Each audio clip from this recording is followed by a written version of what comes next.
Gentlemen, we're going to start the session now. If I may have your cooperation and take your seats. As I mentioned before, we're very short of time. Thank you very much. On that note, I'd like to pass you on to our moderator of this session, Mr. George Kriezis. Good morning to everybody, and thank you for joining us. We will start the third session, which is the views of academies and universities on the challenges of the new technologies. And we have a good panel that represents the Merchant Marine Academy, the universities, and also industry. So let me start immediately by asking my first question to Mr. Fragiadakis, who is the Director of Marine Engine Department of the Merchant Marine Academy.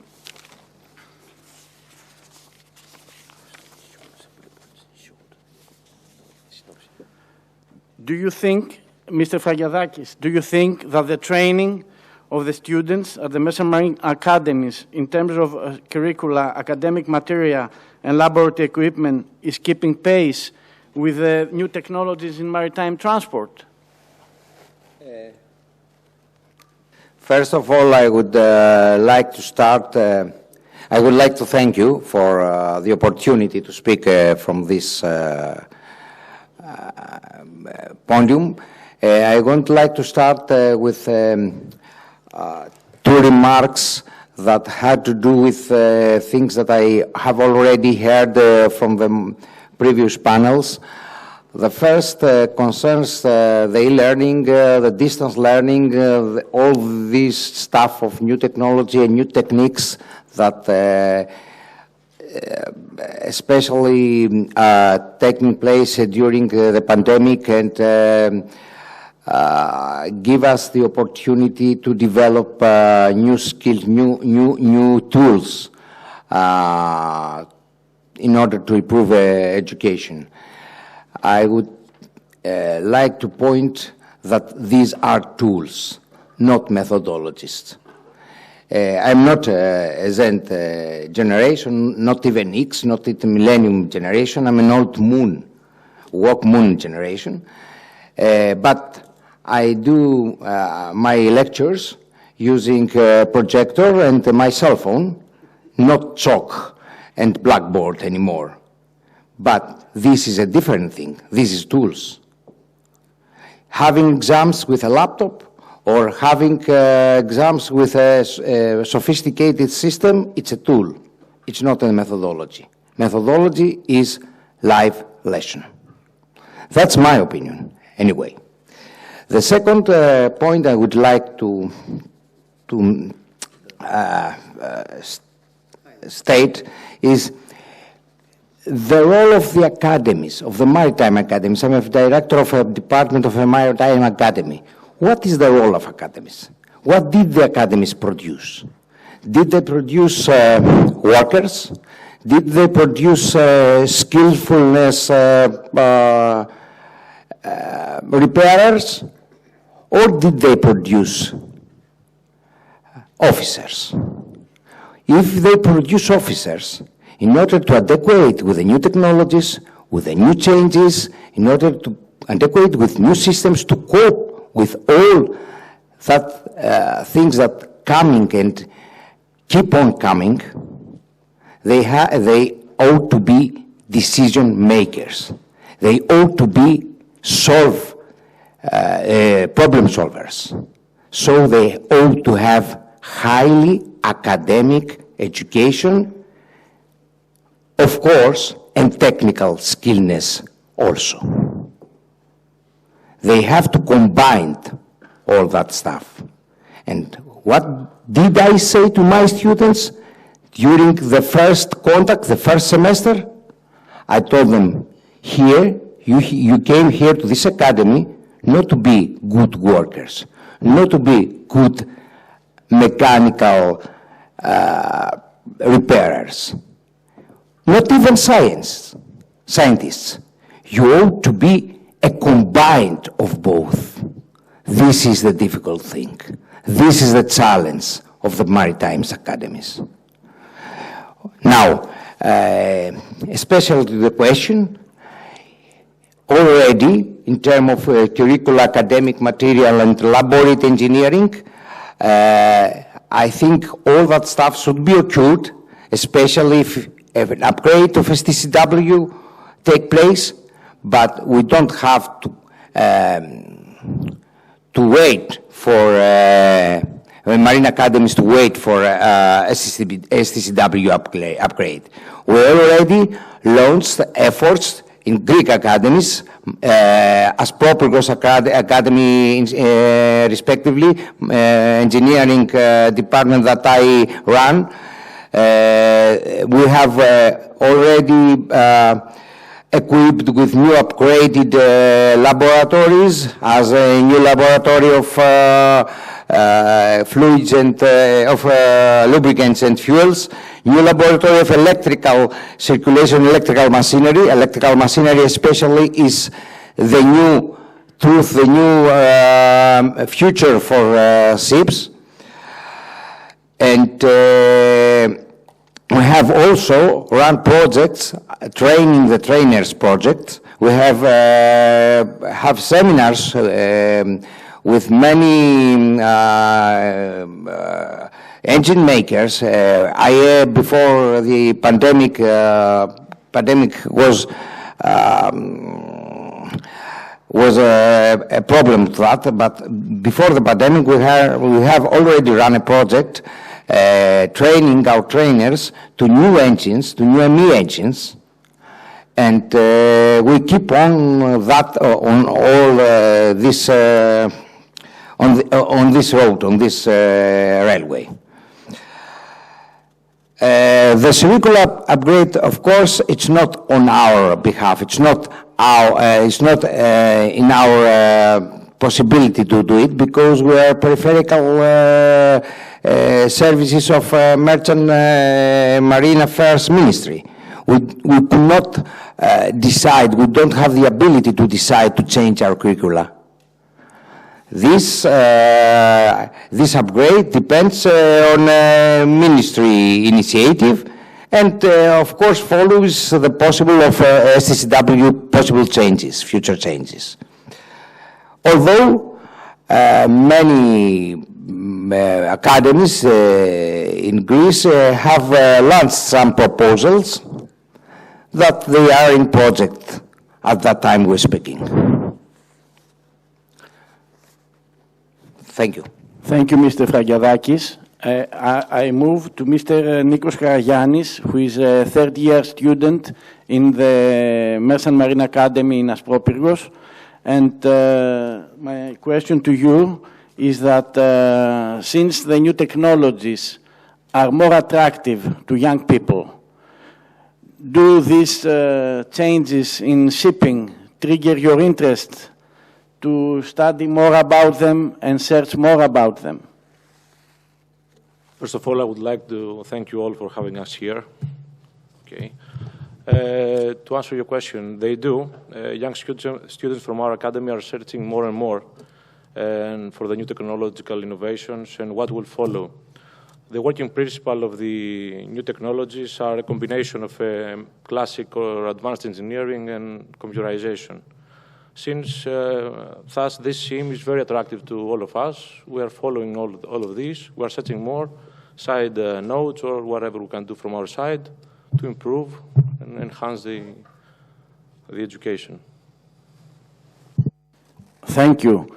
I would like to ask Professor Ventikos regarding the NTUA curricula at the graduate and postgraduate levels, and whether these address the new technologies used in the maritime industry, and what is his opinion about this?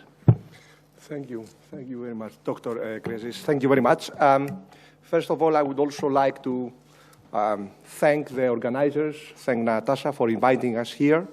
Now, updating curricula, it's an interesting term and it's an interesting question. I would say that this is done through various processes. Okay, how do we upgrade the curricula and how do we upgrade the whole, let's say, cognitive and material of our school? First of all, curriculum stands for lessons. Okay, so you know, updating obligatory lessons, it's a little bit difficult. It's a standard academic process. It has to go through specific channels. At NTUA, we are trying to do that. We are updating the curriculum in my school every, I don't know, 5 to 10 years. We have done so in the last 5 years, and we are trying to keep, you know, updated according to the very recent and very modern trends of the industry. And this is what we are trying to do. It's much easier to do it through another set of lessons, which are the selectives, the elective lessons. There, the material can be changed easier, and we are indeed doing so. I mean, we are trying to update the material and the contents of a lesson, or we are trying to take out some older lessons and put in some new topics for new elective lessons. So we are doing so, and this gives a flavor of updating of the curriculum in a continuous manner. And this is very important because we want our graduates to be at the very top of the scale, to be very, very well educated and trained in order to serve the industry. Now, apart from the lessons per se, we also do so through new projects, through the various and within the various lessons. The projects can be smaller or bigger, but we are trying to, you know, to present and bring projects in front with modern topics, so that our students are very well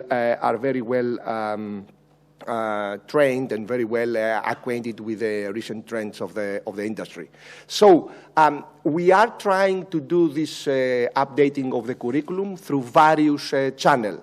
But this, we don't stop there. For example, the new professors and the new vacancies, academic vacancies, also serve towards this direction, in the sense that we are shifting from more let's say, classical topics to more modern topics, and with the recruitment of new academic and faculty members. Said this, I lost the last session because I was outside in an elective body, and we voted and we elected a new faculty member in our school that he's doing, let's say, his research interest and his cognitive domain is ship design with criteria of sustainability. So we are moving away from the classical ship design, and we are integrating there various other topics like risk, like safety, like environmental friendliness, and all that stuff. And of course, I can bring many examples to this end. I mean, we are introducing a user-centered design or crew-centered design in the school, or we are introducing risk-based design in our school. So, and this is only from what I know from my division. So all divisions try to be very, very updated and to the modern. And on top of that, all these are served by results from European or international or national projects, the results, and what we get out of this project, we are trying to incorporate them into our curriculum in order for our students to get the best possible education. Thank you very much. Thank you, Professor Ventikos. I would like to ask Mr. Konstantinos Louzis, who is a postdoctoral, is a doctoral student at NTUA, to also give us his opinion about the way he has seen his education in the university and how this has been evolved over the years. Okay, thank you very much. First of all, let me say that I'm very glad to be able to be part of this panel discussion. Okay, I think that the pace of technological development is very rapid, okay? Especially during the last 10 years, let's say, or 15. And it stands to reason that being able to update the curricula in the universities is falling a little bit behind. However, I think that, at least in my experience at NTUA, there is always, an effort to be on top of things, let's say, and to provide the best information, the most up-to-date information to students of all levels, including undergraduate, graduate, postgraduate. However, there are challenges that need to be addressed, mainly due to the rapid pace of the developments. Yeah, thank you very much. Thank you, Mr. Louzis. I would like to ask Professor Pallis of the University of Piraeus on his views on how the new technologies have changed the teaching activities at his university. All right. Thank you on my behalf for the organizers for this invitation. I'm very pleased to be here, seeing around both young students, I guess, from the Marine Academies, but also some professionals who have been years in the industry. Attending the previous panel, something crossed my mind that changes the introduction of my intervention. I mean, listening to the previous panel, imagine yourselves being in an office in 10, 15 years' time. You will have to, in a shipping company's office, you will have to decide which fuel. You would have to decide which vessel, because there are going to be a mixture of types of fuels, a mixture of levels of automation, and so on. You would have to decide which port is capable to offering service to you. Apologies, but ports come in the equation because that's my main research interest. And you would have so many different inspections to proceed with, and you would have so many KPIs to decide which KPIs. And all of them because of technology. We're just discussing one single issue of what's happening in the shipping industry. Oh, wow, you wouldn't even be able to smell. That's what we learned by Mr. Zachariadakis, the fuel that you're using. So things are too complicated, and that's how technology changes education. And I would like just to put forward, I know that we don't have plenty of time, 5 observations. The first one, technology changes the process of education.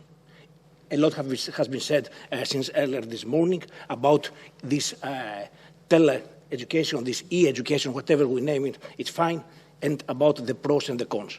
And I would briefly say that the common denominator, the common agreement of everyone who has been involved there is that it does not stand alone. It will not resolve our problems alone. It needs human interaction, and a lot has been said about the hybrid methods, but this is what has changed. There is a second issue that has changed because of this. It's the synthesis of who is attending education. In our postgraduate programs, we have too many students who are working and in parallel study. The continuation of education takes another meaning. Why? Because we have e-learning in place. It also changes the blending of industry people and professors and students. You go to classes and you have more often, you have some people from the industry who are there. They wouldn't leave the office 9 o'clock in the morning to go to a class, but they would leave the office 10:45 to 11:30 just to go 30 minutes to interact with students. So the synthesis of the classes is different. So this has changed thanks to technology. I will go a bit more on this interaction, and that's my third observation, about this interaction between business and students and courses and so on. As we speak, I mean, all universities in Greece develop several programs. We developed a program with the European Community Sport Association, I mean, the International Transport Workers Federation, and several universities in Europe who try to resolve this discussion that was in place earlier before the break about soft and hard skills. How we blend them, how we bring all this together, and how we do that both at sea and at shore. So we go to places, some of the universities go on board and try to mix with people who are on board and try to teach them both soft and hard skills. So that's thanks to technology, that's the driving force of research programs. And the fourth thing that I would like to mention is the role of the educators. And this is something that is not very often been on the table. if we had time, if the organizer would allow us, we would stop for 2 minutes. You would go to YouTube. You would download the video about the latest automated container terminal in the world. You would be in Busan, Korea, and you would have a vision in 2 minutes, and every one of us would have seen the terminal of Busan, which is fully automated, no person there. Technology. But what does it mean? Why at the same time we have only 63 terminals fully automated in the world out of 860 ports with almost 2,000 terminals? All of them could be automated. And it's not a question of money. Of course, in shipping, in the maritime world, things are not always. I would say it's less times a question of money. So the role of the educators is to explain, to interact, and go further than passing the information. This has changed with the internet, but with the thanks of technology, things change further and faster and at a huge speed. And the final thing is the content. I mean, the content is too important. I have briefly, let's say, indirectly hinted to this issue. The content changes because of the questions change very fast. And that means adaptation from both sides.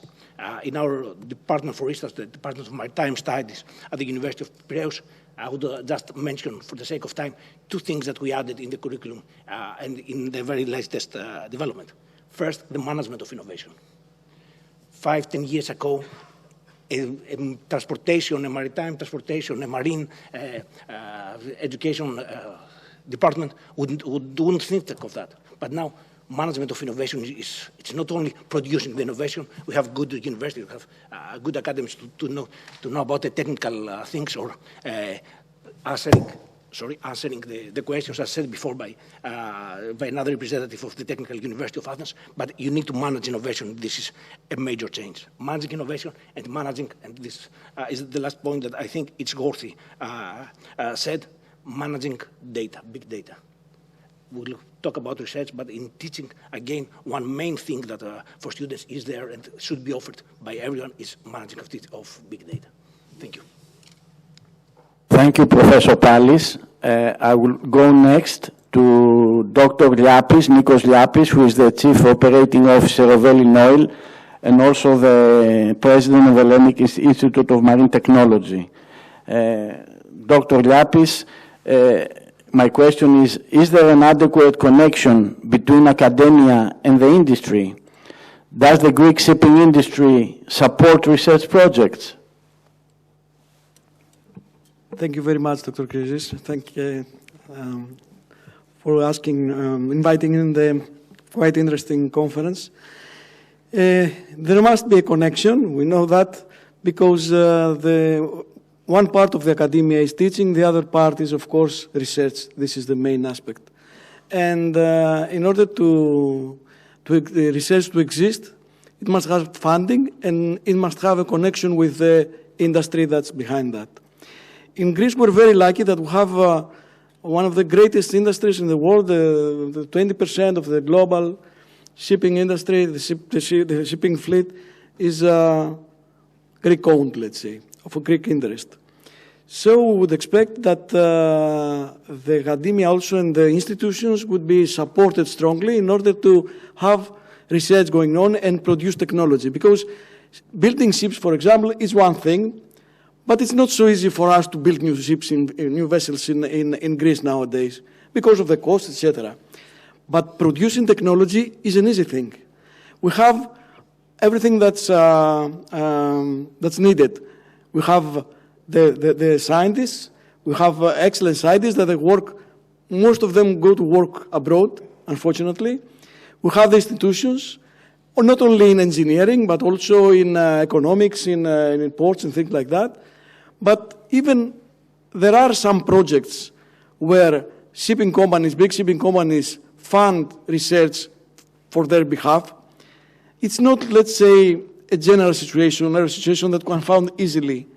And this is a pity, because I think that the other big industry, apart from shipping and tourism in Greece, could be the education, and educational and mostly research.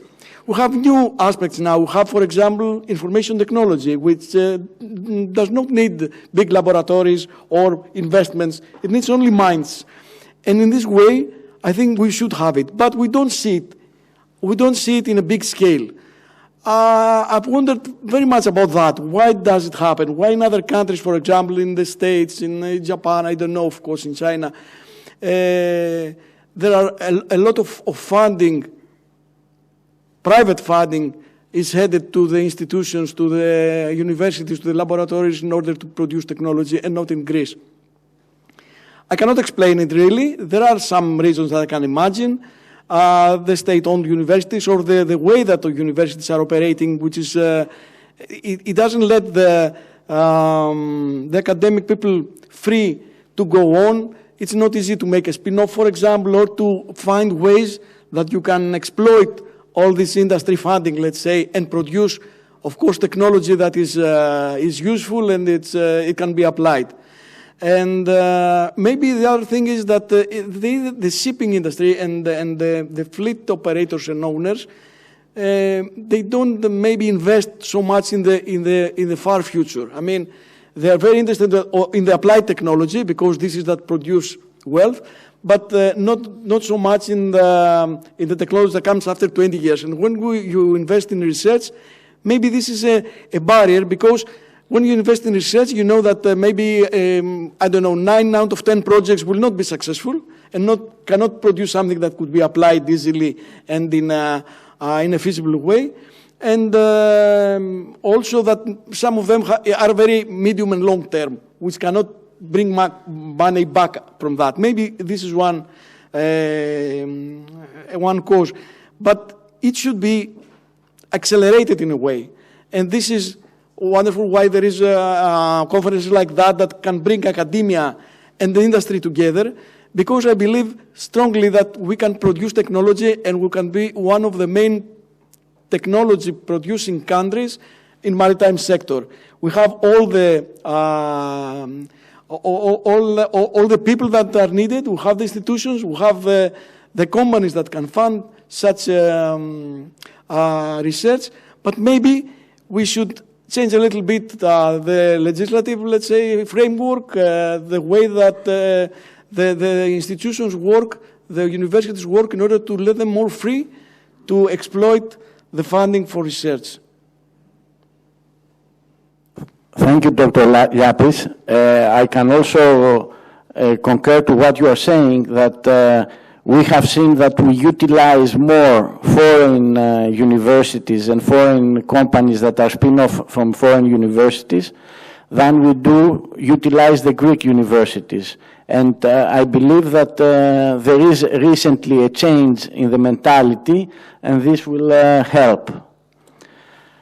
Moving on, I would like to ask Captain Malliaros, who is the General Manager of Euronav, about what he believes is the role of the shipping companies regarding the crew training and upskilling in view of the challenges of the new technologies.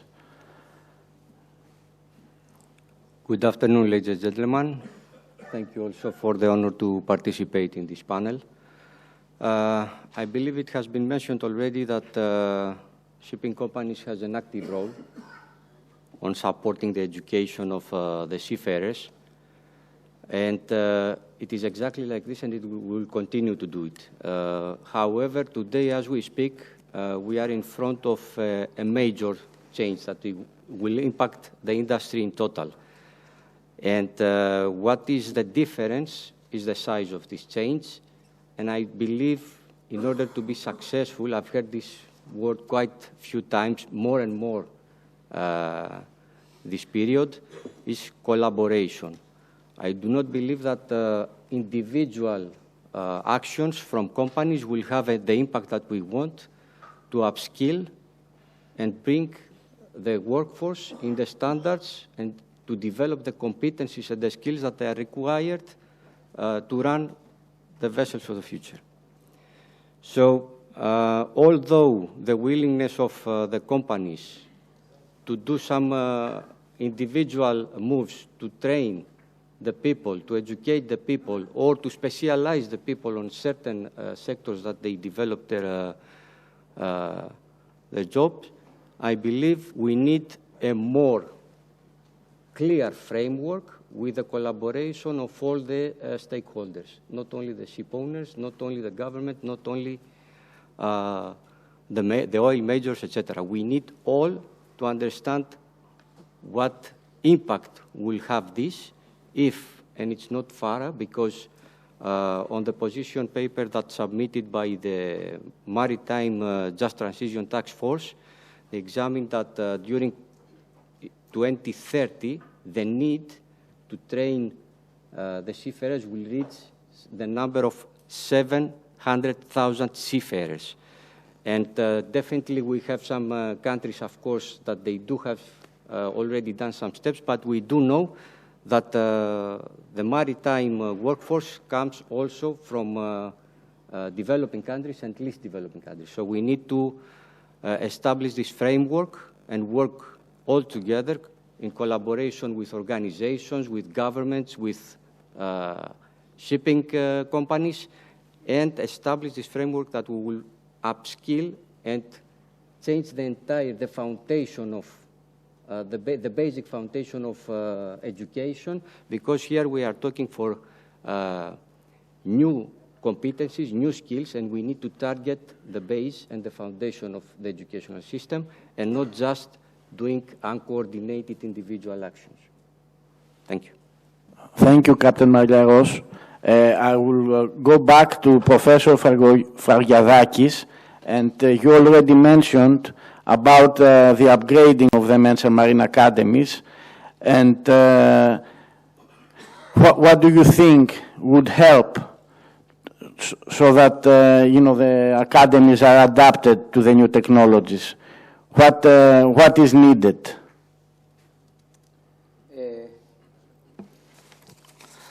There are a lot of things that could be done. There are some things that have already been done, have already happened.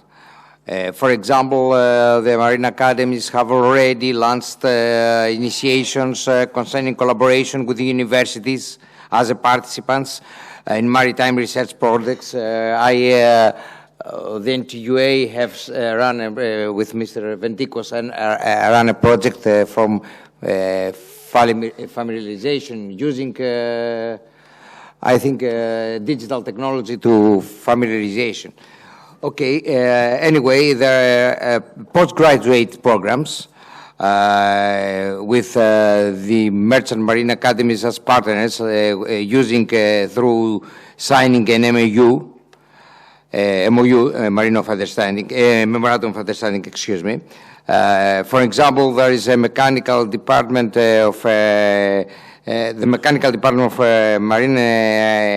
Merchant Marine Academy of Aspropyrgos collaborates with Aegean University and University of West Athens in a postgraduate program called entitled New Technologies in Shipping and Transport, including 2 tracks: information systems and management, shipping and transport, and technologies and automatization in shipping and transport.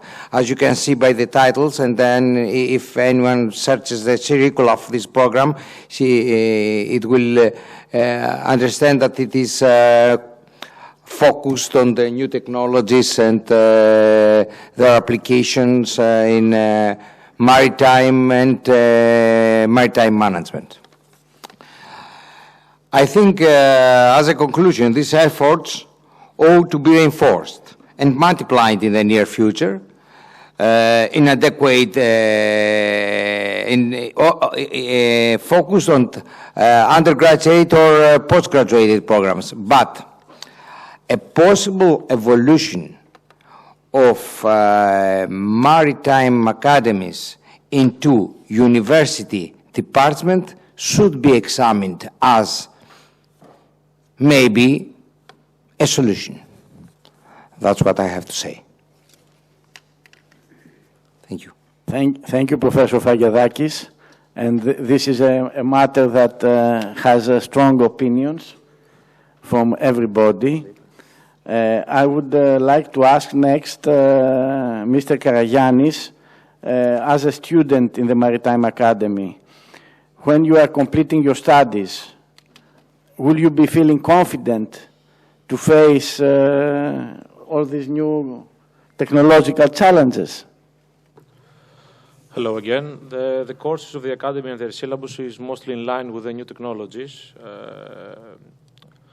So any gaps that may occur will be filled from the practical experience that we have on board. There are 2 6-month practical experiences that we will fill at the end of the Academy. I believe that this format gives you the full picture, which in my opinion is the way to success.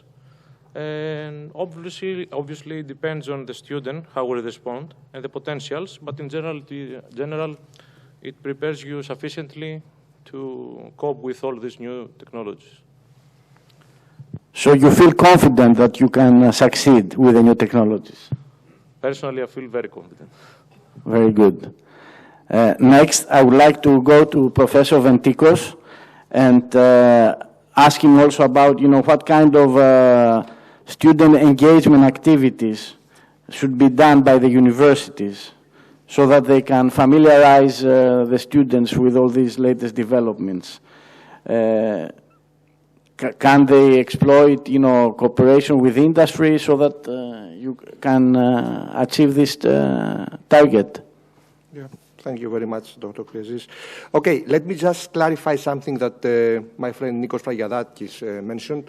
Indeed, NTUA, we have done a presentation and we have done workshops with the Aspropyrgos Naval Academy for familiarizing crew members with modern VR-based training and with training through gamification with games. So, we engineers, when we design something, whether this is a game or a ship or equipment, we think that we designed a perfect thing, but it's the guys and the graduates from this school that they're going to use it. So what we wanted to see is what we have designed and what we have developed and whether this was okay.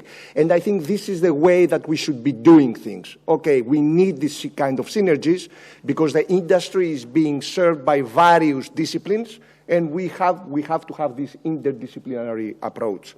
Now, for our students at NTUA, okay, we have a very, very vivid student body at NTUA, very, very vivid, okay? We are under blockade right now. We cannot get into our offices. Okay, but at the same time, as you understand, my school, the School of Mechanical Engineering and the School of Electrical Engineering and Computer Science, they get the best students in Greece. So we have to stimulate these guys, we have to stimulate our students in order to be able, and this is also due to the system and the education system in all universities. We have to stimulate them so that they can be more interested, that they can be more engaged, that they can be more involved in the whole process. I can see several graduates from our school right now, and I'm not certain that we have done so. Now, what we are trying to do, first of all, in various lessons, we are trying to invite people from the industry. This seems to work, and there was this lesson that was done by the engineering part of the engineering division of our school. It was called Stoli, Fleets, where the whole lesson was based on invited speakers giving various aspects of the industry. We have stopped that at some point, and from next year we will revive it with some new faculty members from our school. So invitation from people from the industry could be a way forward in order, to stimulate them, to engage them, because some of these people and of our students, they are very clever, they are brilliant, so you have to get their attention. Now, on top of that, it's not only learning, algebra and maths and physics and etc. You need to have the whole package in order to be able to serve the industry in the best possible way. Now, another thing that we are doing is that we are trying to involve them as we involve the graduate from the AN. from the Naval Academy, we are trying to involve them with research-based activities in the sense that we invite selected number of our students in workshops. We are trying to involve them with visits in various companies. We had some very interesting workshops with very, very prestigious companies very recently. And on top of that, with all dissemination activities, we are trying to involve a number of our students in order for them to get a flavor of the very, very, very recent trends, both in the research arena, but also in the industry as well. Now, another thing that we are doing is, I'm actually running the internship program. We have a very, very strong internship program. I guess that it is fair to say that we cannot fulfill the demands from the industry from our school. There are a very big demand. So we are trying to send as many students as possible. But this is this is another very important aspect of the training. It's an elective. It's not an obligatory process. It's an elective lesson, but it's very important because you understand that there are students of ours that they learn how to design a ship, and probably throughout their time in the school, they don't get on board the ship. I mean, they've never seen an engine room or something like that. So for us, it's very important so that we can engage them and move forward. Now, okay, this is what we are trying to do. As I said, we have to keep the stimulation up and running in order for them to be interested. Whether they should be interested or not, this is another discussion. But I think that we can do as a school a couple of more things. At some point, we discussed whether we could have like an industrial panel, an industrial council, in parallel with our school activities, so we can get, as you said, we need this linkage. The linkage, Dr. Kriezis, is very, very important. So we can get the interests, we know the research interests, we know where the Commission is driving things because much of this driving is done by our research, but what are the interests of the industry? It's very important. So if we have this, then we can somehow, we can amplify it through the school and try to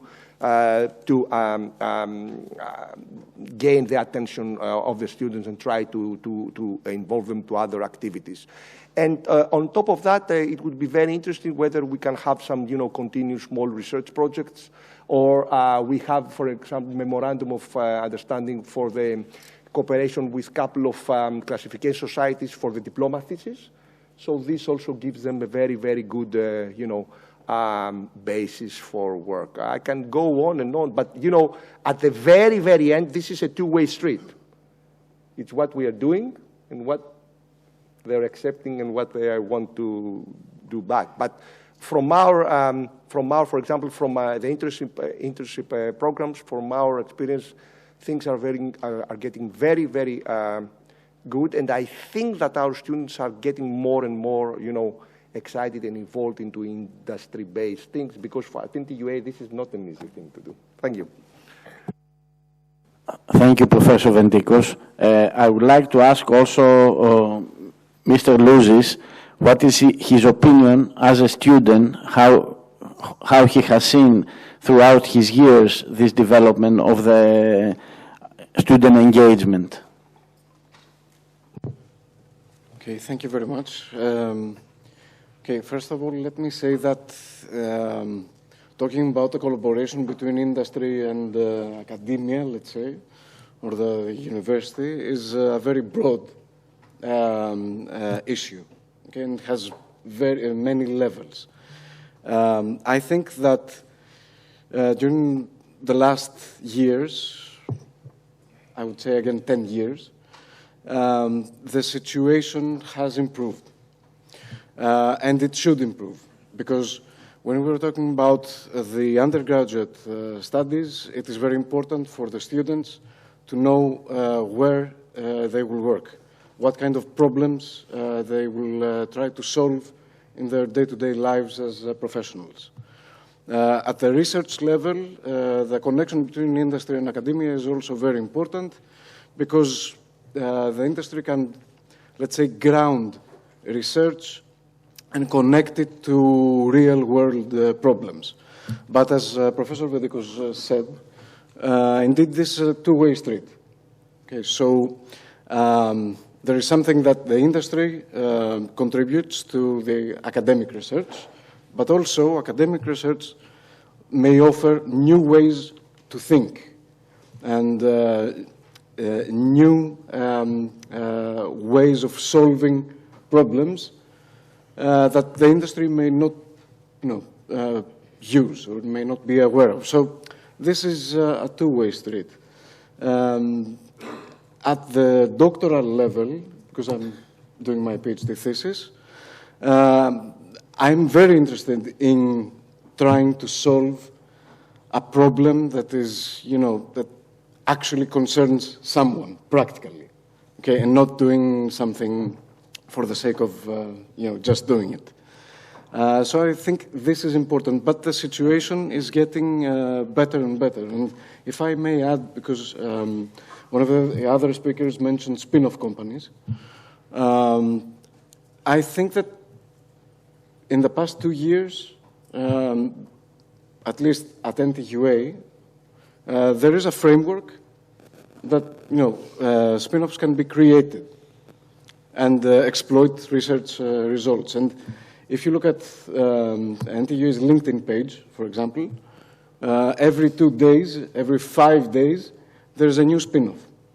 So the mentality, the situation is rapidly changing, I think, and to the better. Thank you very much.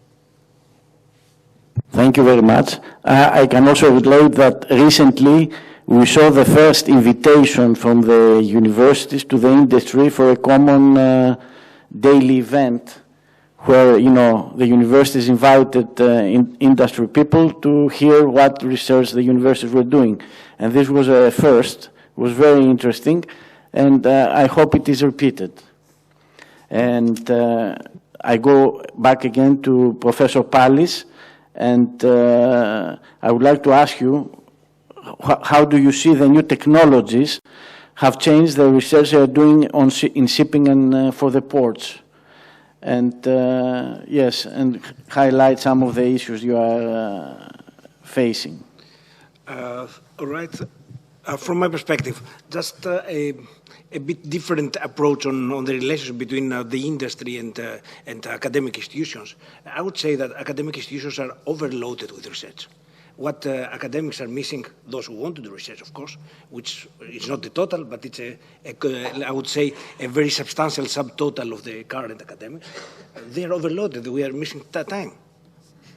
The case is that, and what is an oxymoron, and I will return to that, is that while Neptune, that Mr. Kriezis is affiliated, is heading towards international intellectual resources to resolve their problems, the Greeks, and many Greeks, and I think that my good colleagues here and there can really confirm that, they go internationally to provide solutions to the international community. And this is something that needs a fixing and has to be done. That's why sometimes gives the impression that, okay, this collaboration is not here. It's a different, a more complex world, I would say. Why is this happening? And to answer the question more directly, it's always what was said before. Simply, the industry cannot do that alone, for two reasons. It's not, again, it's not a question of resources, and it's not a question of time. They can hire whoever they want. From my perspective, data and data sharing and knowledge sharing is too important.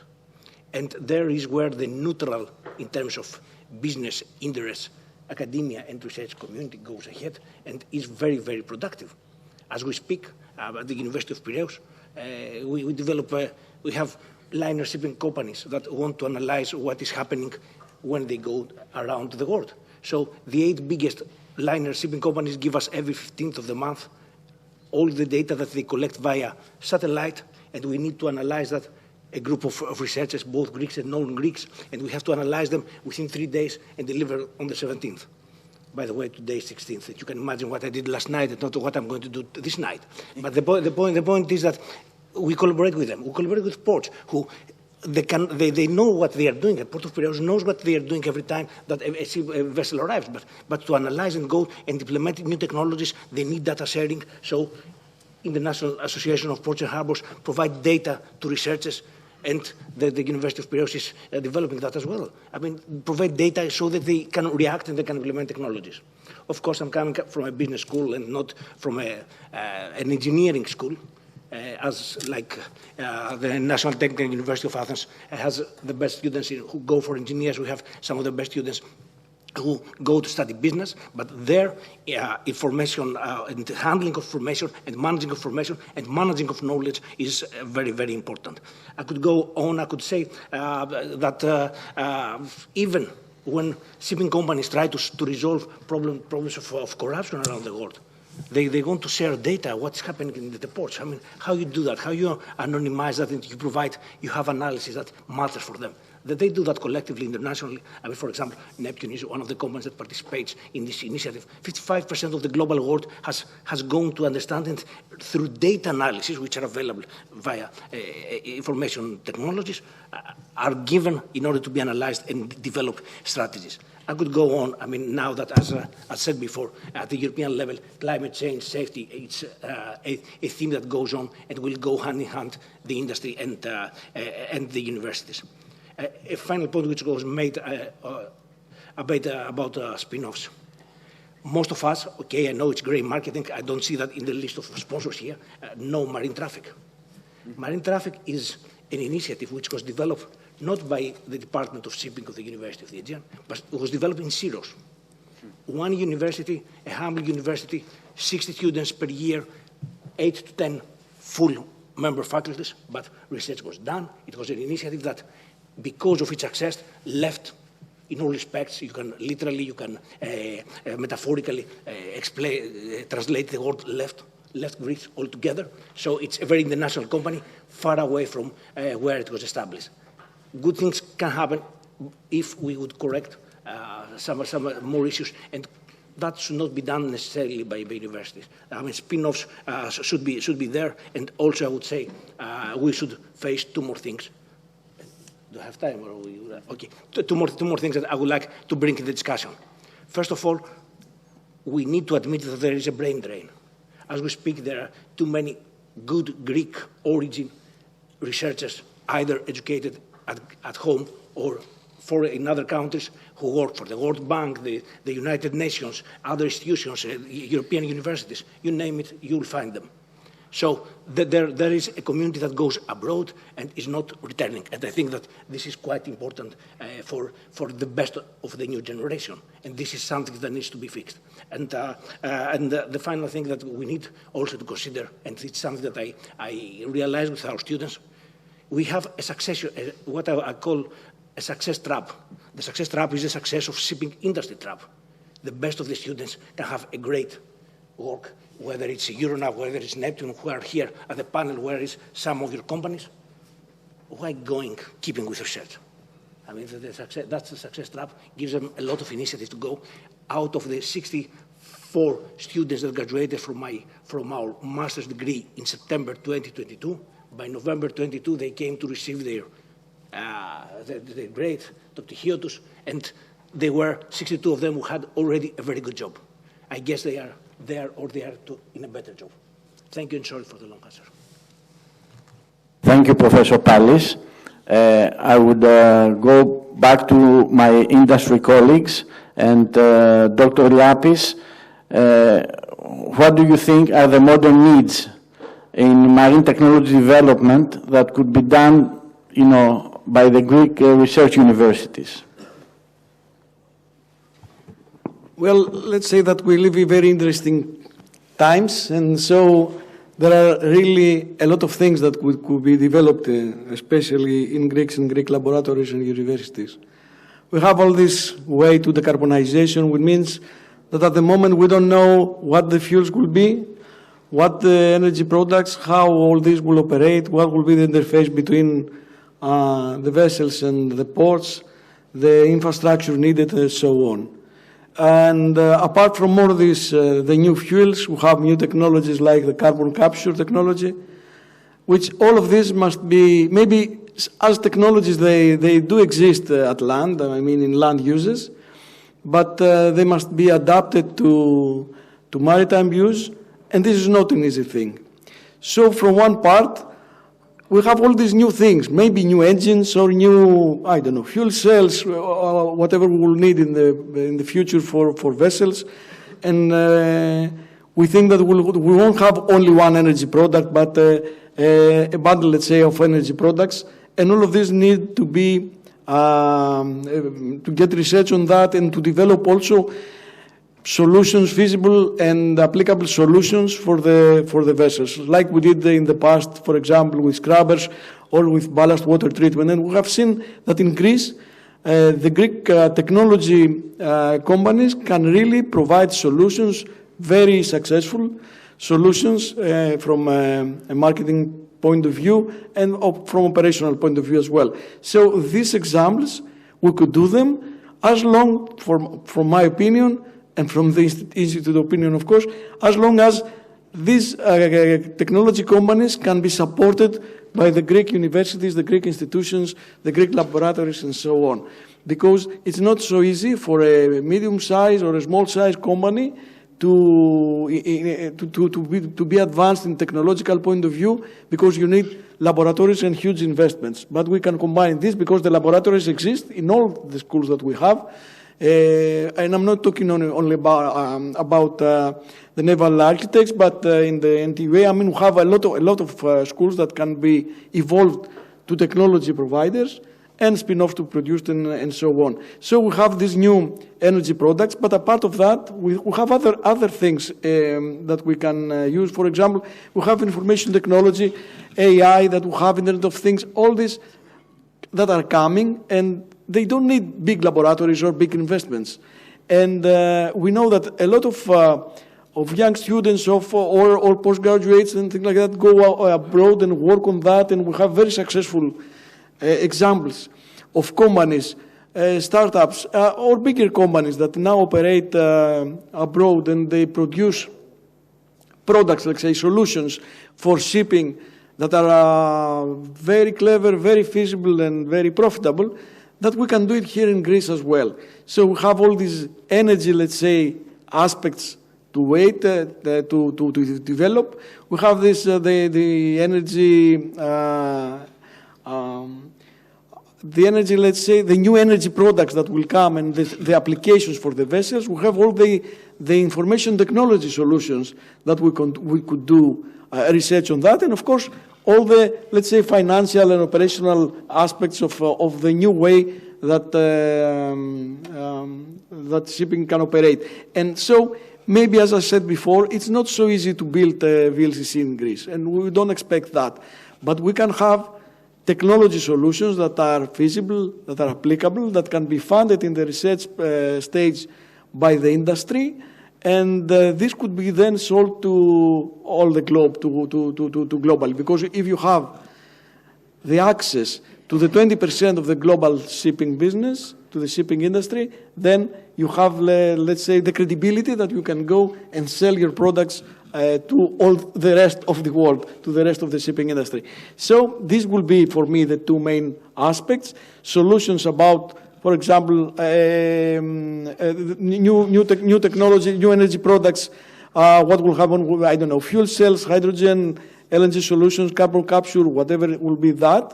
And we know that, for example, laboratories, and I've seen research to be done in laboratories in Greece, supported partly by big shipping companies, but with, let's say that they stop in early stage. And so the funding stops, and then the project is not going nowhere. I mean, it doesn't go to a feasible and applicable way, because there must be a technology company that will come and take this idea and make this out of this idea a product.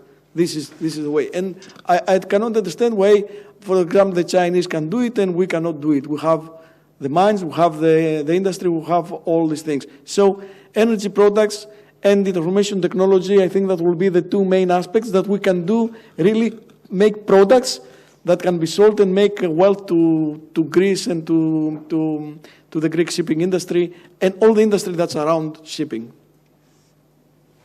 Thank you very much, Dr. Liapis. And I have another question for Captain Malliaros. And this is, we are facing a crew shortage, and we have to be able to have a competent crew on board. What are the potential challenges? How we can approach this problem? I think we discussed already largely for the part of the education, and it's indeed very important with a significant impact if we do not address it and cope with it next years with the attention that it needs and at the scale that it needs to be attended. And I think more or less all of us here that we are dealing in shipping, either from any side of the shipping, either shipping services or ship management or ship owning or whatever, we are facing these consequences already of the crew shortage. And although there have been a lot of efforts, I think there are a couple of things that we need to address it quite differently. And I'm referring to two major points for us, which we believe will make the impact, the positive impact, to attract more people. The first one is to care about their careers. And when we say about their careers, we mean in total, the entire career path that these people they can have, both at sea and ashore. And definitely another equally important and even more, the well-being of the people on board, where although there are efforts and there are tools to provide to them to make a bit more bearable the time on board, there is still a mentality that there are available allowances for internet, there are available tools in the gym or whatever, but if we call them and they dare to be there or dealing with them, then, so, and on the other hand, we want to, we have this impression why the other that they are not in the industry, they're treating us like that. When we, the same, we treat the people on board with this attitude. I think we need to change the attitude. We have recognized already that they have to, we have to provide the available means to them, and we have to change the attitude that these people, they have every right to use them, every right to entertainment, to communication, to compensation, to a clear career path, and I believe this has to be dealt internally with each company. To make a brief stop now to the questions we are asking the panel, and we'd like to hear from you if you have some questions for our esteemed panelists. Please state your name also and your affiliation. I will. Alex Arkanzos, former chairman of IMO SLF committee. I think the problem in Greece is the balance between the state and the private sector. This is the problem. And if we look at successful countries in doing research, we'll see that the government has a major role. United States, for example, is heavily giving funding for research, which then supplies them to the companies. So here's the problem. We must, in a way, persuade the state in order to get involved in that, in funding research projects, and then the companies will come up. We have brilliant technical minds. I agree with Professor Fendik, who said economic minds as well. But what we miss is strategic management minds here in this country. Thank you. Thank you. Mr. Tsavliris. George, I don't want to throw a hand grenade into the audience, but I've got a few views and comments to mention, if I may. First of all, every education system has its deficiencies, but I would actually suggest that one way we can motivate, especially in our country, Greece, in going to sea, is that the ball game starts at a much younger age. We're a very small population, I think, 10 million people we were told, anybody who lives in the suburbs or on the outskirts, not close to the sea, they don't even know what a ship is. Now, basically, we've been involved on a personal basis in having a scheme where we call it Adopt a Ship, where we educate younger children at the age of 5, 6, 7 years old to communicate, have a communication through their schooling, through the masters of ships, and have a communication through the captains of their ships to literally know what a ship is all about. They exchange information, they exchange emails, pictures, things which are fairly mediocre, in all fairness, nothing sophisticated, but at least it triggers off the mechanism, the enthusiasm, and the zest and passion to literally be involved with the sea. I think that's the level which one should really start at a very young age, so that at a young age it should become a passion. The second thing which I'd like to mention, which again probably a little bit rebellious, I call upon the students of universities to guide us, not for the university professors to guide our students. I think our students, with the educational system, with the way it works, the knowledge which they've achieved or they are achieving in attending universities, they have the ability, in my mind, to see through the fog and allow situations and provoke and challenge the system to be more transparent. We talked earlier about alternative fuels. You just mentioned something about the scrubbers and water ballast systems. I mean, quite frankly, ladies and gentlemen, these schemes are a joke. I mean, a scrubber was a mechanism where the system or the infrastructure wanted to create a scenario where the ship owner has to put what are called a refinery on his ship to switch the air, the sulfur now, and try to reduce the air pollution with the sulfur and put it through the system and dumping it into the sea. I mean, you don't have to be a rocket scientist to realize there's something wrong about that. With the water ballast systems, they're the same situations. Tens of millions of dollars were spent on mechanisms which are just useless because the sea is circulated anyway. You've got the Gulf Stream, you've got all these scenarios where you have the stream of change of water from here to there, Suez Canal, for example. So what on earth? They have the regulations, they're bringing in systems. Not only do they bring in systems, but they also have two forms of regulations. They've got the IMO, as you mentioned with the IMO, and the Americans literally had a contradictory view about what the water ballast system was complying with.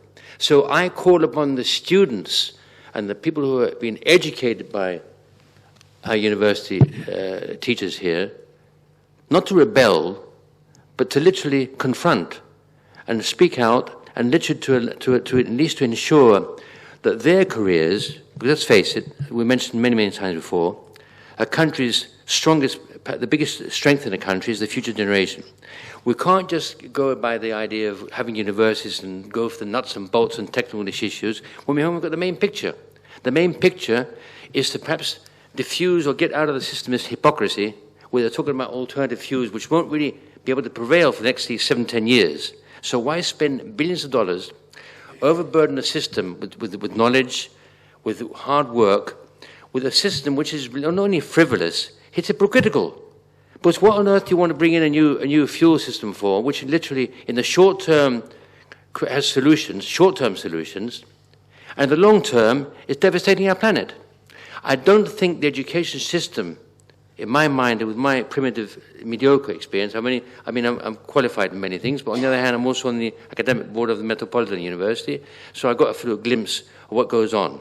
And I'm saying, ladies and gentlemen, I'm not saying rebel, but I'm saying that the students literally have the ability, and because they represent the new generation, of telling the system, enough is enough. There's a limit on what we've got to learn. There's a limit on what we can do. And I think this situation, the only people who are, or the only sector of our society which is in the position to get this message across is the younger generation. Thank you. Any more questions from the audience?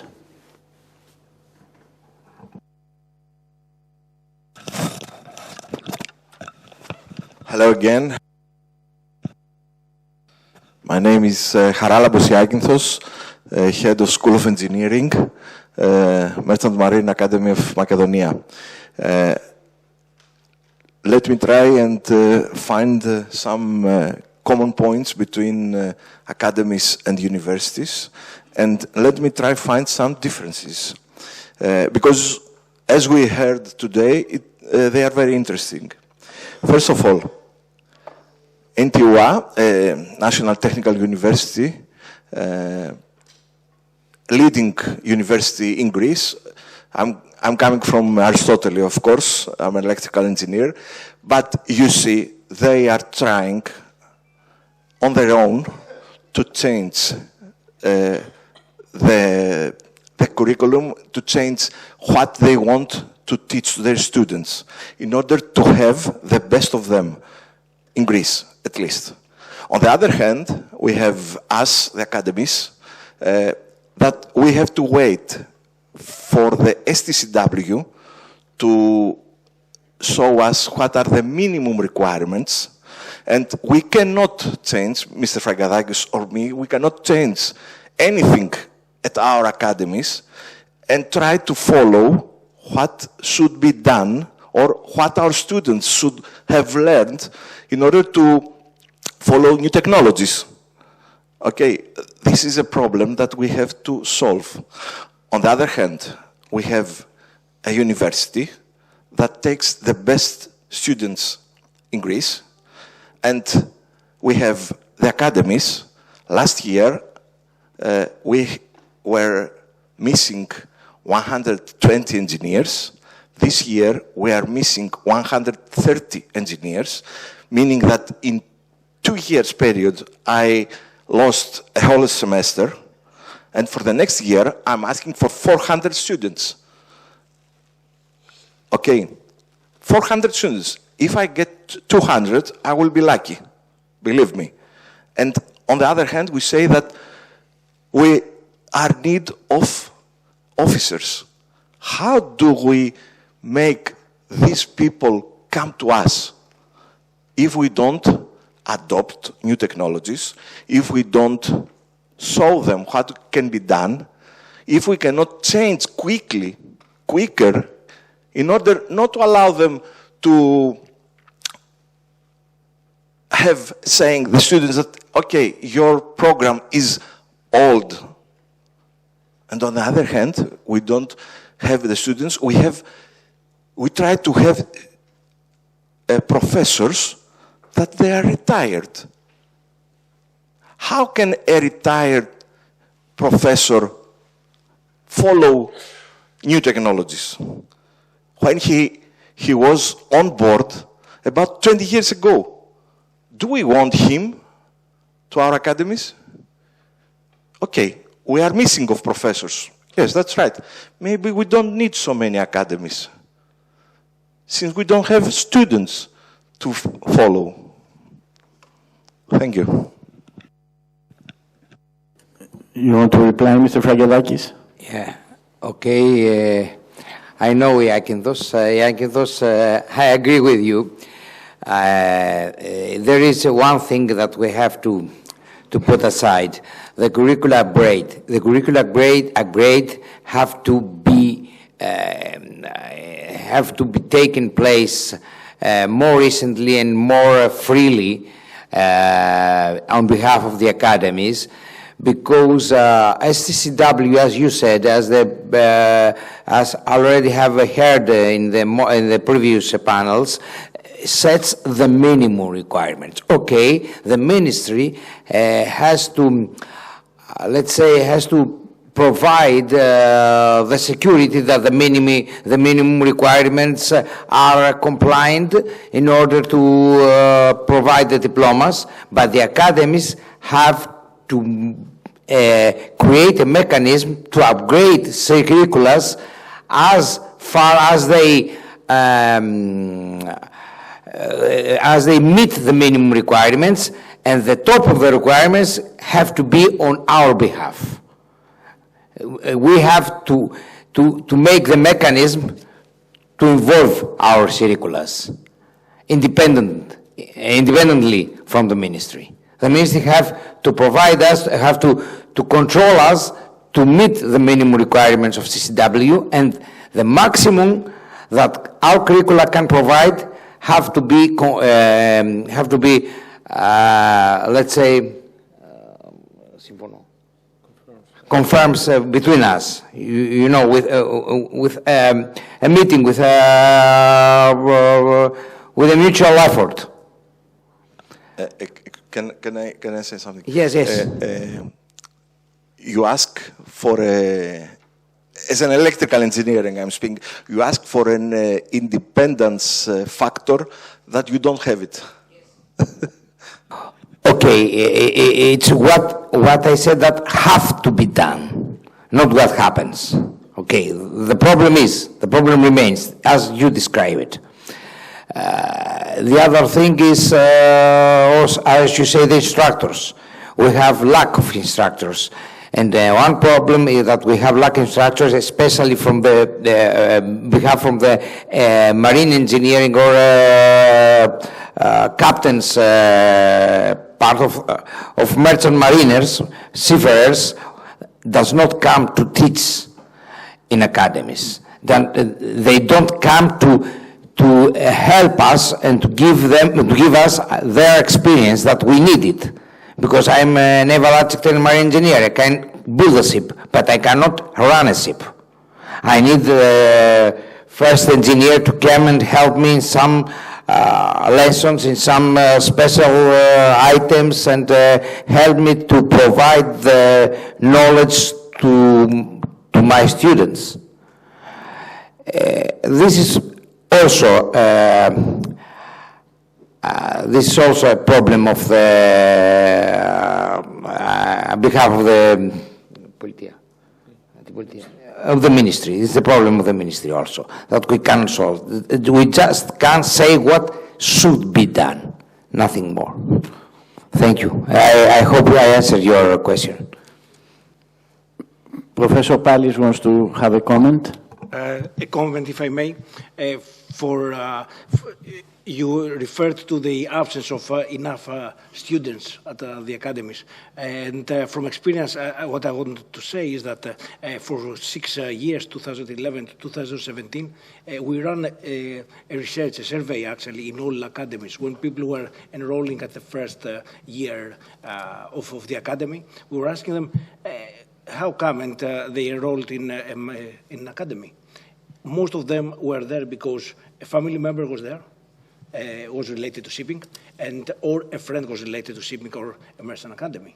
That means that we have the absence of any structured career path driver in order for people, for young people to go there. And I think that the maritime community feels sometimes that because it's successful, it has done things well, etc., etc., etc., we feel that everybody knows about that. No, it doesn't. He doesn't. She doesn't.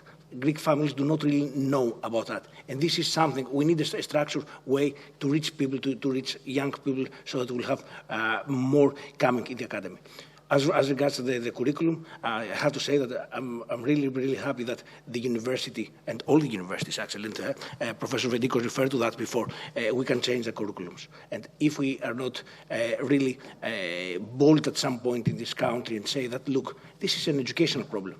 It's not, has nothing to do with any other type of business or ministers. And if we don't treat that as an educational purpose, an educational institution that has to be flexible enough, then we will be here, and the young people here will be with gray hairs like us, and they will keep going saying the same thing. Sorry. If I may, can I say something? Okay. Okay, I took the floor, but I don't know exactly what I want to say. Okay, we have... I involved you somehow, by name you. We must understand, everybody, that this is a river, and the river flows. So changes, whether we want them or we don't want them, they will be here. It would be very nice if we can provoke them and get prepared for them, and it will not be very nice if we found ourselves suddenly in front of changes. Why I'm saying this now? Okay, first of all, to Mr. Alex Karkajos,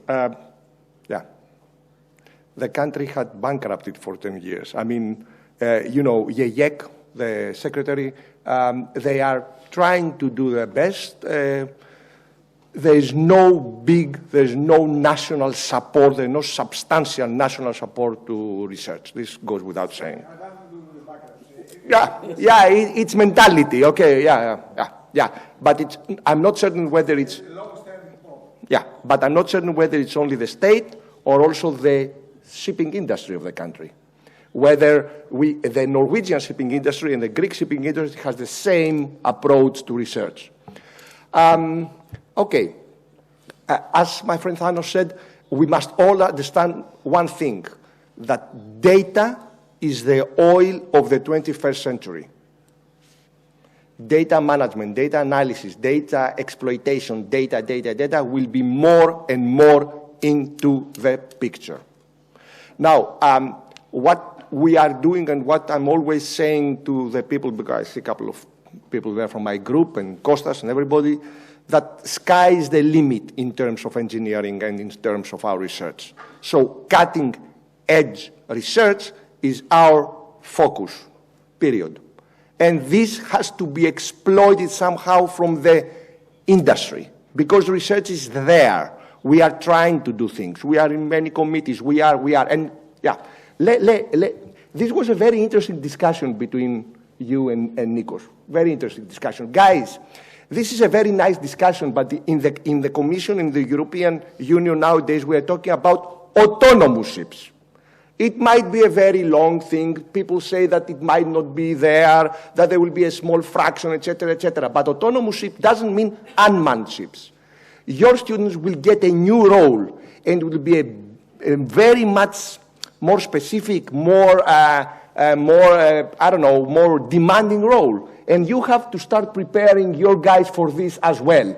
Otherwise, we will be, as usually, they were talking for LNG in Norway in 1995, and we talked here in in 2015, 2020. We want to be behind and we are the biggest maritime nation. So it should be very clear that we should be driving everything. Now, how this can be interpreted by each one of us, this is another issue, and we can discuss it if you want. Thank you. I would like to add also, Captain Malliaros mentioned that we need to provide a career path for the new merchant mariners. So to provide them the career path and advertise this and get this to be known. And I understand Mr. Karagiannis did not go to the Merchant Marine Academy after high school. What was the reason that made you go after your first studies? Well, I don't want to extend your fatigue because I know it's a bit late, but I did the opposite way. I started first, I did a BSc in shipping. I started working in a well-esteemed company, and inside the company I clearly understand that the perspective of the sea is something different. You are the user, and most of the times you are the guy who will do the decisions and take the decisions for the company. Also, I would like to add that there is no limit in our willing. That's the difference. We don't have the willing now to do something further than that. I believe that everyone here should start willing to do something more and do not stop and do not have barriers in their life. I did this change when I was 27, and I believe that it will pay me out in the future years. I'm very happy about it, and I believe that everyone should follow. Have a willing, and the success is there. Any more questions from the audience? Yeah, I have a comment actually, or more related to what George said and Mr. Nikolaos Ventikos said.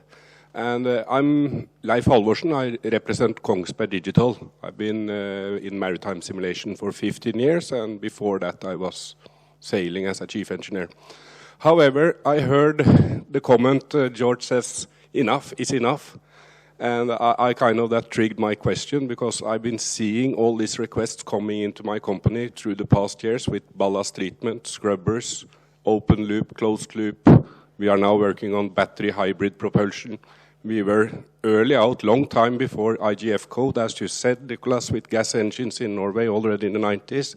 And the IGF code, I asked the authorities what will be the consequence. They said it's up to the ship owner. I thought that's dangerous. It's up to each ship owner to adapt IGF code. That has changed now, and it's a part of the education, at least in Sweden, Norway, and Finland, and I think also the UK. Same thing happened with high voltage after the Manila treatment. It was up to the ship owner. However, now it's up to the authorities has decided that the education shall give high voltage also for the marine engineers. And I think this will happen also now with methanol is coming up. Even it's temporary, it's still discussion. I was in Stena Line 1 year ago. They have adapted to methanol, some of the ferries, but they hadn't been bunkering methanol for 6 months because it was not available.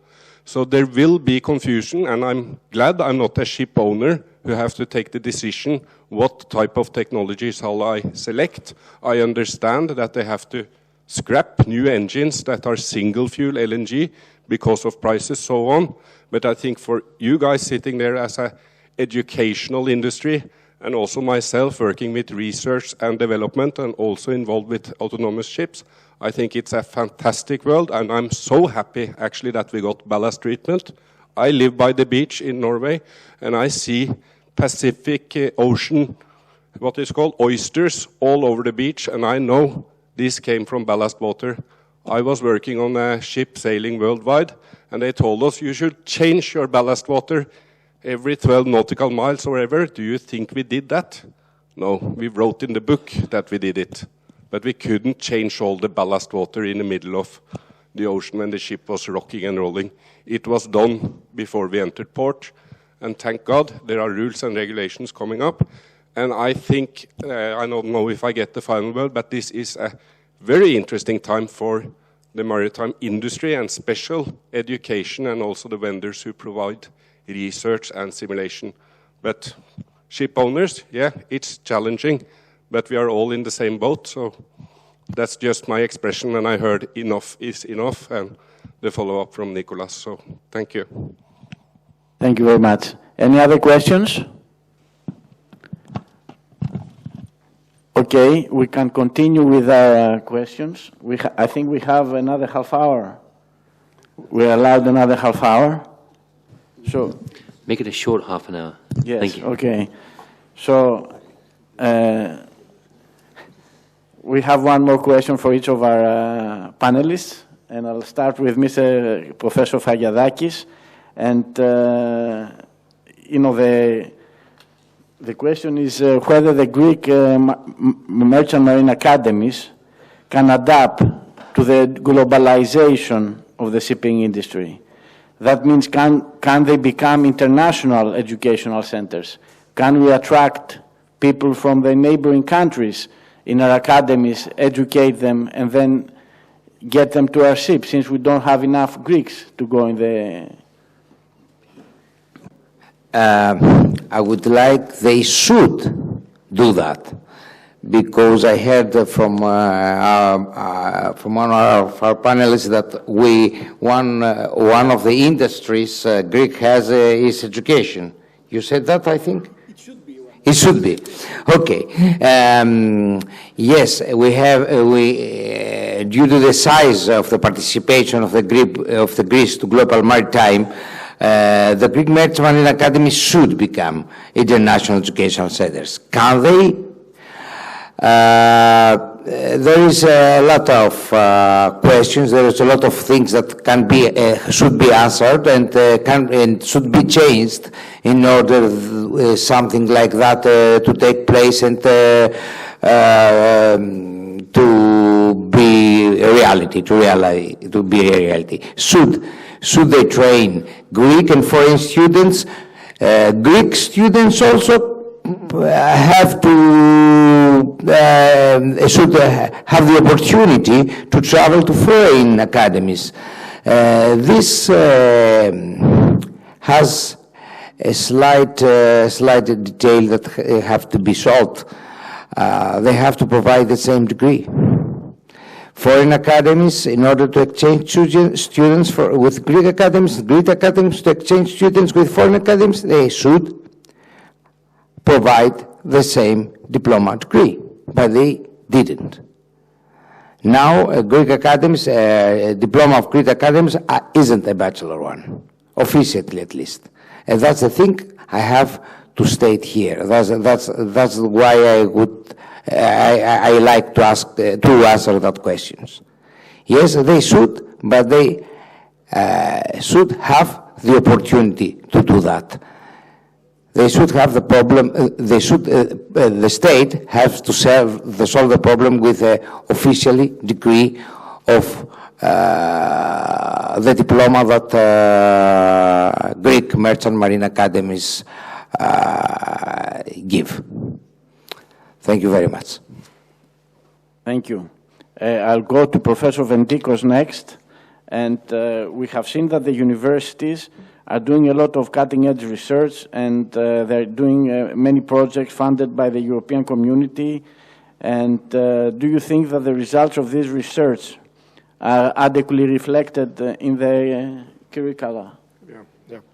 Yeah. Okay. As I said earlier, this is what we should be doing. I mean, I'm talking, universities, most of the universities in Greece are both academic and research institutes. I mean, we are doing both. So cutting-edge research, this is the name of the game, ladies and gentlemen, for us. I mean, this is how we should be doing things.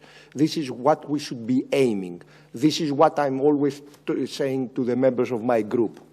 Okay, this is the truth. Now, whether this is reflected or not, I mean, some of the results we are trying to get them into some lessons.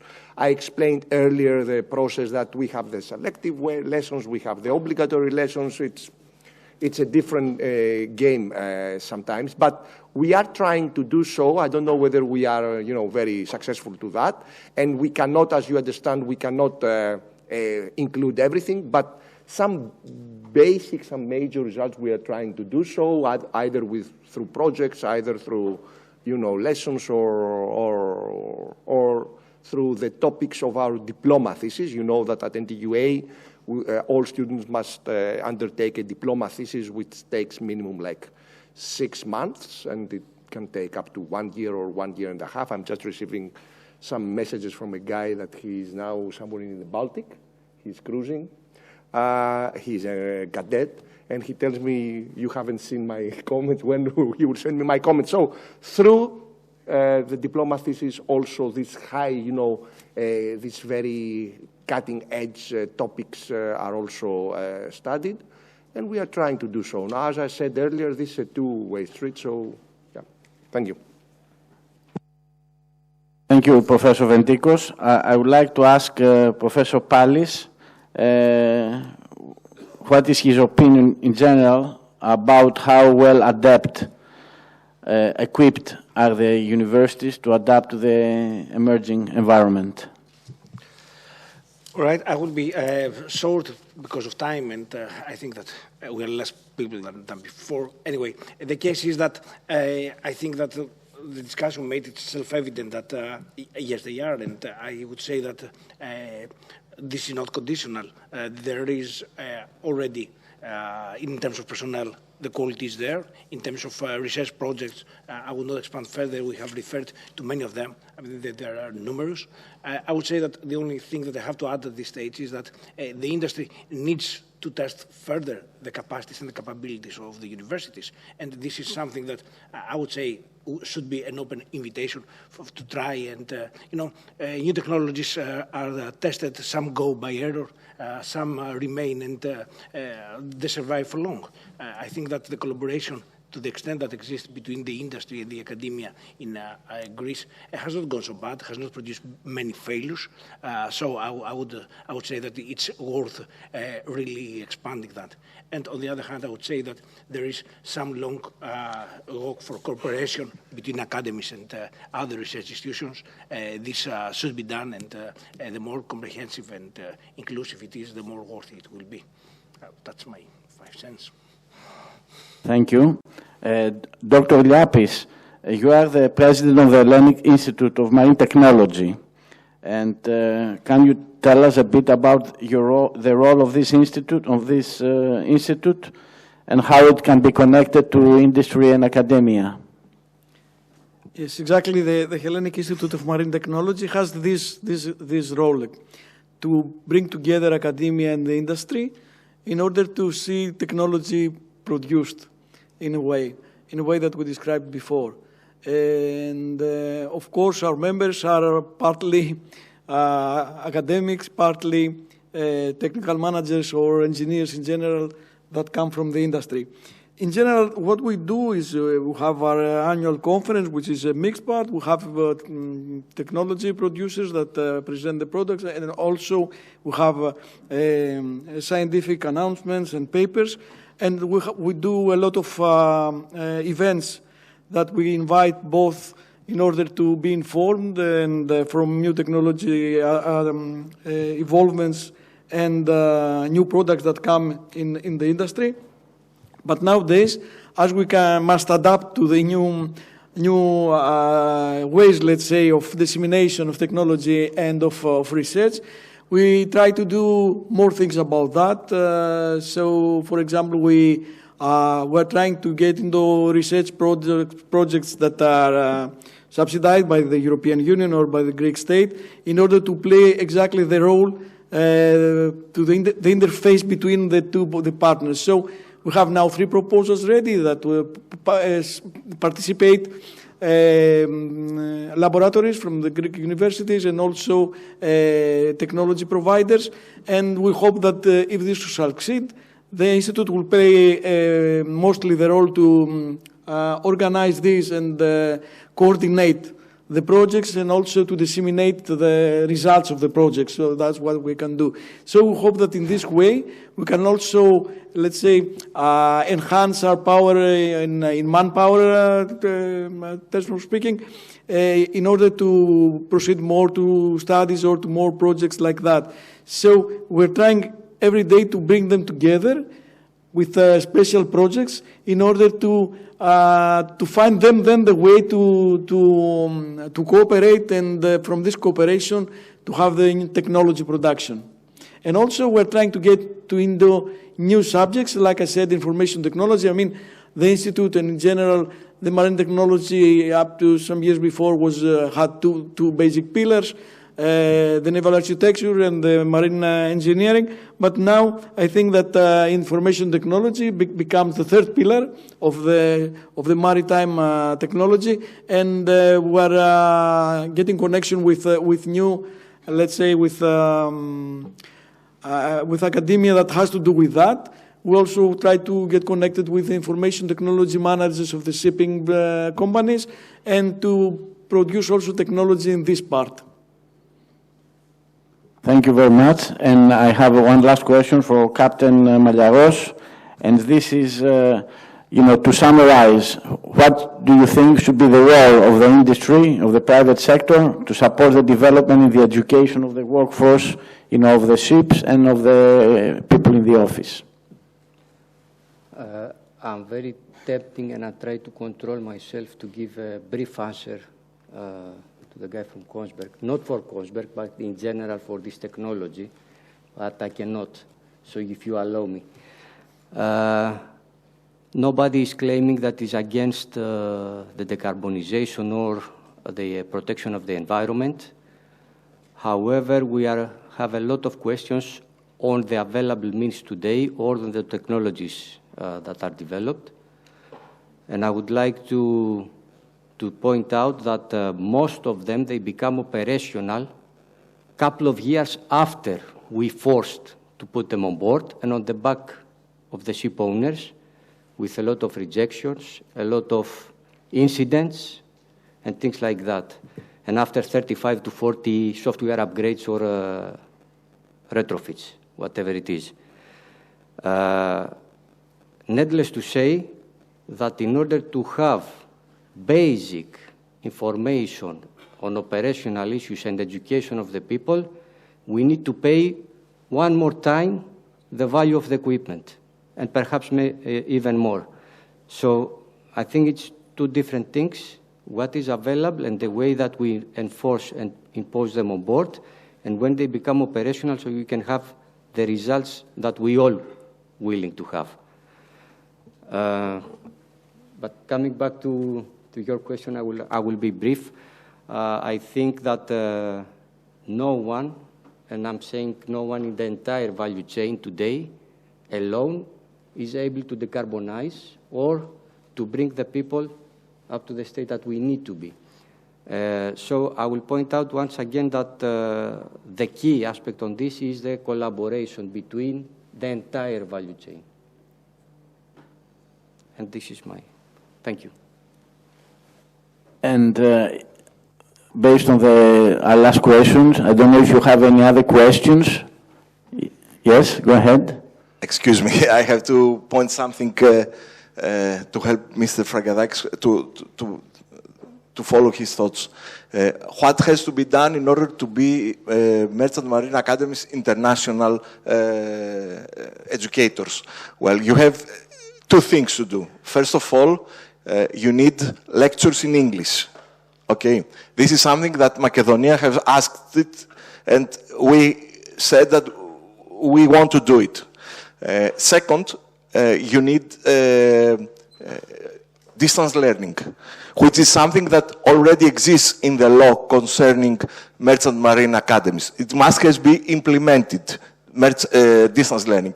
We have two Greek examples that this can work. First example is the Greek Open University, started distance learning. So we have the know-how, let's say, to follow. Second, it's the international university that exists in Thessaloniki. When it started only with English lectures. I don't understand at this stage why someone from the Balkan countries or from anywhere else can come to Greece and create a merchant marine academy, and I, as Greece, cannot go to another country and create there a merchant marine academy. Thank you. Christian, thank you very much for your help. You plus two more things to my thoughts. I accept all that you said, and I multiply them, and I tell you that English lessons is possible to merchant marine academies, because English language is the international maritime language. So this is obvious. Okay, thank you. Thank you for your help. Thank you very much. Any other questions from the audience? You have some closing remarks? Is there more questions? I mean, you sure anybody has nothing else to throw? We're all, willing to learn. Anything else? Okay, then. On that note, then, with your permission, I'd like to thank the organisers for organising this conference. I think it was very enlightening, very useful indeed.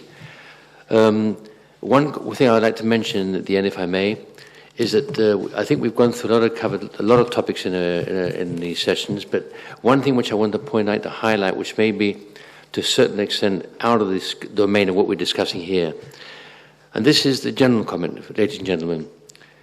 Shipping is perhaps one of the few industries in the world where to exceed, you have to be passionate, you have to be willing, you have to be daring, as we say in Greek, especially